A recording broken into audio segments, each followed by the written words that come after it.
ఈ రోజే డౌన్లోడ్ చేయండి. మీ ఫేవరెట్ షోస్ చూడండి.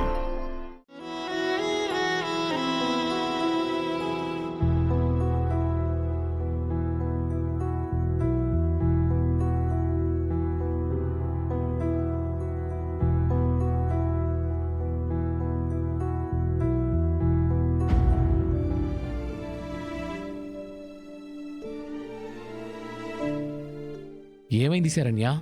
నన్ను మీరు క్షమించాలండి.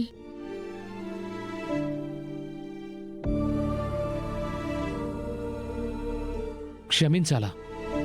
ఎందుకు? నువ్వేం తప్పు చేశావని?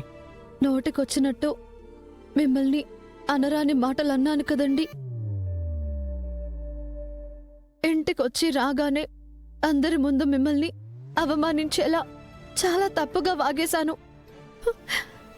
లహరి గురించే కదా అలా చేశావు?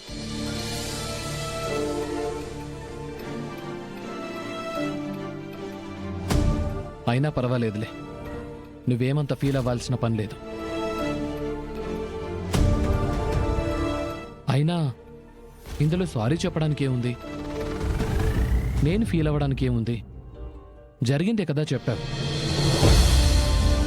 కాదు కాదు, అందరికీ తెలిసిందే, మరోసారి గుర్తు చేశావు. లైట్ తీసుకో. అంటే అలా అన్నందుకు నా మీద మీకే కోపం లేదు కదా? అప్పుడు అనేటప్పుడు కోపం వచ్చింది, కానీ నేను తప్పు చేసి నేనే కోపం తెచ్చుకోవడం కొంచెం ఓవర్ కదా అని తర్వాత అనిపించింది. అయినా అంత పెద్ద రచ్చ చేసి నీ లైఫ్ని, ఫ్యూచర్ని రిస్క్ చేసే బదులు ఇలా జరిగిందని నాతో ఒక మాట చెప్తే పోయేది కదా.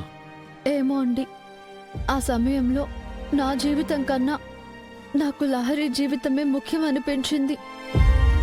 మనసులో మరో ఆలోచన కూడా లేదు. మొండిగా అడిగేశాను. అందుకే పాపం నన్ను అత్తయ్య గారు బ్రతిమాలి వాదించినా కానీ నేను వినలేదు. బండదానిలాగా ప్రవర్తించాను. దేవతలాంటి ఆవిడని ఏదో దయ్యం పట్టినట్టు అరిచేసి చాలా బాధ పెట్టాను. It's okay Saranya. ఏదైతేనేం నువ్వు అనుకున్నట్టు లహరి లైఫ్కి ఏ ప్రమాదం జరగలేదు కదా. సో అంతా మర్చిపో. ఇక ముందు ఇలాంటి సమస్యలు ఏవైనా వస్తే ముందుగా వచ్చి నాకు ఒక మాట చెప్పు. అలాగేనండి. ఇక నుంచి నా మూలంగా మీకు ఏ ఇబ్బంది రానివ్వను. నా సంగతి తర్వాత. ముందు నీకు నువ్వు ఏ ఇబ్బంది తెచ్చుకోకు. సరే.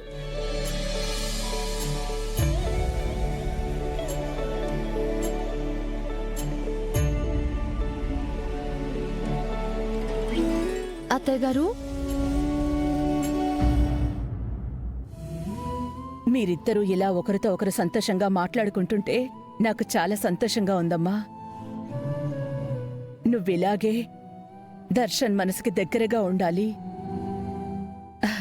దర్శన్కి నచ్చిన మనిషిగా ఇద్దరూ కలిసుండాలి. ఇప్పుడు దర్శన్కి నీ మీదున్నది మంచి అభిప్రాయం.